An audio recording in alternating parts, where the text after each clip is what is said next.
Inilah mayat laki-laki yang ditemukan warga Desa Rindu Hati, Kecamatan Gumai Ulu, Kabupaten Lahat, Sumatera Selatan. Dengan kondisi sudah mengeluarkan aroma sangat menyengat dan dipenuhi belatung.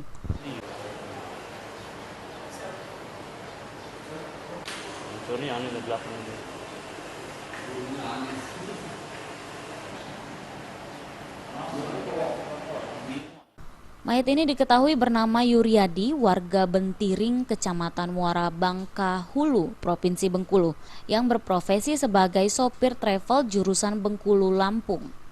Mayat ini ditemukan sudah dalam keadaan mulai tidak utuh lantaran diduga sudah lama tewas. Mayat laki-laki ini ditemukan dalam kondisi mengenakan kemeja biru garis-garis putih, celana panjang biru serta tangan dan kaki terikat tali.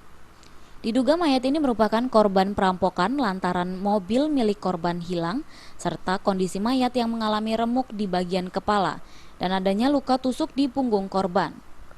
Menurut keterangan Kanit Reskrim Polsek Pulau Pinang, Brigadir Fitrianto, sesosok mayat laki-laki tersebut ditemukan dalam kondisi terlungkup dengan tangan dan kaki yang terikat tali.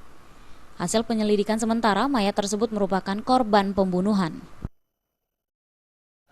Di sana ditemukan satu orang mayat laki-laki, posisi sudah membusuk kan.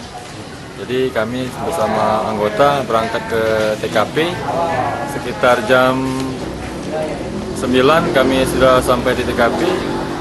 Posisi mayat masih dalam keadaan tertelungkup, dalam keadaan diikat pada pergelangan tangan dan kaki. Mayat diduga korban